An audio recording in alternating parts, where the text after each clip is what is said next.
Que la devaluación no lo agarre en calzoncillos. Video número 22. Argentina. Modelo libertario empobrecedor. Semana del 14 de mayo del 2024.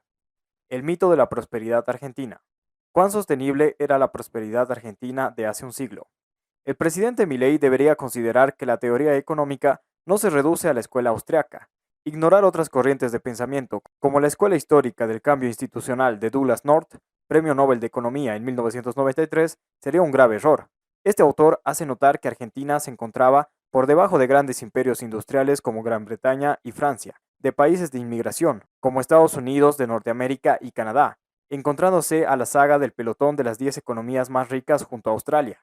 Comparándola con Australia, hace resaltar que la riqueza argentina se encontraba fuertemente concentrada en la ciudad y provincia de Buenos Aires, con una estructura social muy desigual para el conjunto del país e instituciones ineficientes arraigadas al legado español. Todo cambio no puede ignorar esta situación, que todavía persiste el día de hoy. Límites de su industrialización temprana.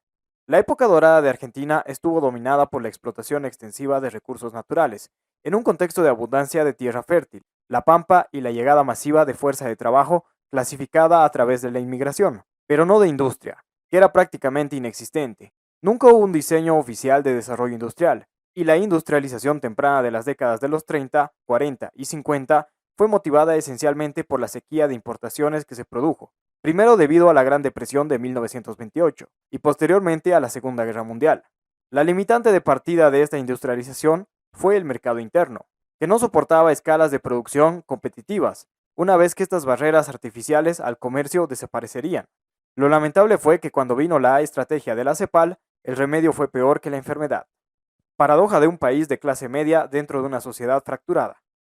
No habrá éxito para aquellos reformadores economicistas, como Milei, que no lean correctamente a la sociedad argentina.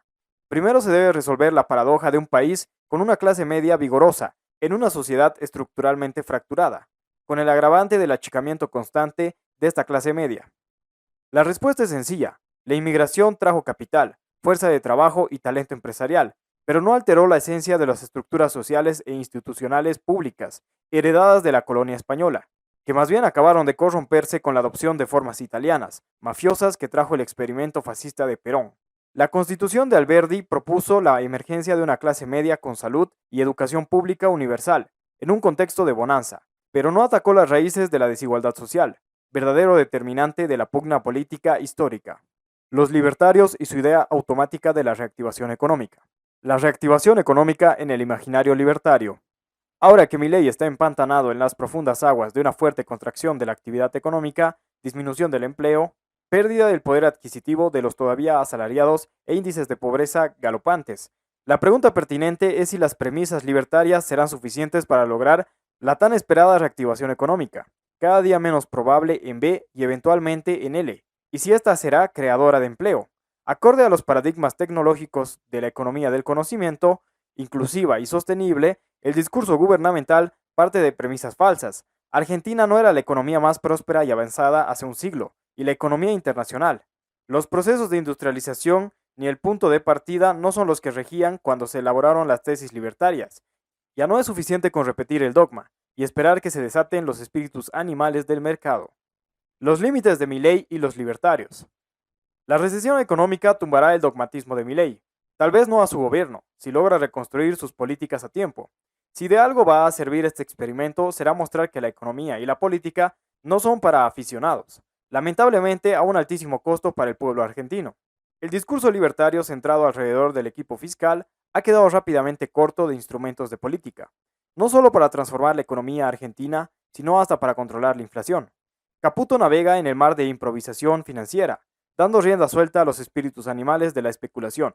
Con una caída de la actividad y empleo superior al 30% del PIB, superior al 5% todavía, no han alejado el fantasma del default. Ni hablar de una reactivación económica a la vista. No le quedará otra a Milei que imaginar el estado necesario y suficiente que se necesita. El fracaso de Milei con la microeconomía. No hay piso a la vista para la recesión económica y contracción de la actividad, principalmente en sectores industriales. Todos anunciaban recuperaciones en B o en L para el segundo semestre del 2024, pero la caída sigue en I. y se profundizará más en la medida que el gobierno persista con la actual política monetaria de emisión cero y pesificación forzada que busca los dólares que tienen los argentinos bajo sus colchones. La miopía del equipo de Caputo es total. Se enfocan en bajar la inflación, el nivel general de precios, cuando el problema son los precios relativos entre los diferentes sectores de la economía. Mientras sigan incentivando a la especulación financiera, no hacen nada por propiciar un sistema de precios relativos, conducentes a señalar los sectores competitivos en el mediano y largo plazo, condición básica para cualquier decisión seria de inversión. Libertarios haciendo funcionar mercados a contrarruta. Apuesta deflacionaria de Milei. Si moderar la inflación y llevarla a guarismos del orden del 3% anual en contextos de pleno empleo ya es una tarea titánica, buscar voluntariamente la deflación es una apuesta totalmente disruptiva que desafía la teoría económica de los últimos 100 años. Fue el papel blanco de Satoshi el que primero planteó este objetivo deflacionario a través del Bitcoin, como respuesta a la naturaleza intrínsecamente inflacionaria de las monedas fiat, emitidas por los bancos centrales. Sin embargo, esta propuesta todavía no ha sido validada en la práctica, y sus alcances no han sido puestos a prueba en economías específicas. Argentina sería el primer laboratorio, que buscará potenciar su signo monetario bajo esquemas deflacionarios, de cero emisión y escasez provocada de su moneda. ¿Cuál será su efecto sobre la actividad económica? Lo más probable es que profundice aún más la actual recesión. Deflación y crecimiento. La pregunta del millón es si la deflación es propicia para el crecimiento económico, tal cual propone Milei con las últimas medidas que ha asumido. Sabemos que Milei descalifica la teoría macroeconómica propugnada por Keynes, por haber, en su criterio, pervertido los principios microeconómicos del funcionamiento de los mercados, situación que no se resuelve con la incorporación de fundamentos microeconómicos a la teoría macroeconómica de los últimos 40 años. El experimento de Milei podría funcionar en una economía cerrada, de manera a que la escasez de la moneda de curso legal disponga de los tiempos necesarios para reacomodar el sistema de información embebido en los precios, generando señales para invertir en sectores competitivos. La realidad es de una economía dolarizada con mercados financieros especulativos que harán fracasar este experimento. Competencia de monedas, bancos centrales y Bitcoin. La promesa electoral de Milei de cerrar el Banco Central está tomando la forma de introducir una competencia de monedas, que tendría el objetivo de quitar al gobierno el monopolio de emisión monetaria, según Milei. Este proceso llevará a una dolarización de facto de las economías en la medida en que los argentinos prefieran la moneda más confiable y estable para realizar sus transacciones corrientes e inversiones. Llevando este razonamiento al extremo, el dólar tampoco sería la mejor opción, en la medida en que es emitido por un banco central, que no se caracteriza forzosamente por su disciplina monetaria. En consecuencia, una verdadera competencia de monedas beneficiaría a criptomonedas ya establecidas, como el Bitcoin, que sí son deflacionarias y no dependen de poderes políticos. Contradictoriamente, Milei ha empezado a restringir a los operadores cripto. Libertarios interviniendo, especulando diariamente. Especificación forzada y antilibertaria. Frente a los dilemas monetarios de dolarizar, levantar el cepo, competencia de monedas o banca libre, Caputo eligió fortalecer el peso con emisión cero. En un contexto de total libertad económica, esta medida llevaría a una gradual dolarización de facto y disminución de la participación del peso en las transacciones cotidianas, hasta llevar a su irrelevancia. Sin embargo, el gobierno pretende todo lo contrario, a partir de la obligatoriedad del uso del peso en todas las transacciones que realizan los ciudadanos y empresas con el Estado. Buscan que vendan sus dólares bajo el colchón para pagar impuestos.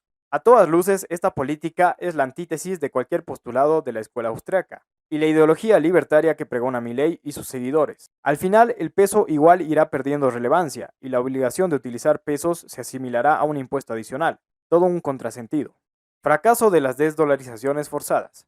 Milei ha pasado de propugnar la dolarización a forzar una especificación, que implícitamente busca desdolarizar la economía argentina.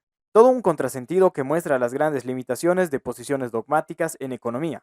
Ahora bajo la bandera libertaria y el manoseo de la escuela austriaca, un estudio de Fondo Monetario Internacional, FMI, ha demostrado que todo intento de desdolarizar está destinado al fracaso. Si las variables fundamentales de una economía no respaldan la moneda local, además de estudios de caso de varios países africanos y latinoamericanos, con la experiencia venezolana en particular. Se puede ahora agregar el rotundo fracaso del experimento boliviano de bolivianizar la economía, es decir, desdolarizarla. Ha tomado 30 años y varias gestiones de gobierno de todo tinte político para volver al punto de partida, una población huyendo del boliviano y refugiándose en el dólar.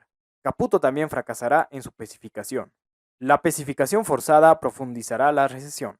Milei y su equipo económico no entendieron nada de la doctrina monetaria.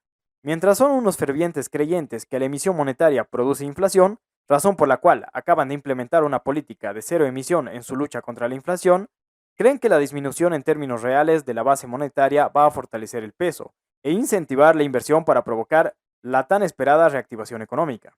Existiendo otras alternativas de moneda además del peso para las funciones de reserva de valor y hasta de transacción en un contexto de inflación todavía alta y con elevados grados de incertidumbre sobre la sostenibilidad de los actuales equilibrios macroeconómicos, la emisión cero resultará en una mayor contracción de la economía pesificada.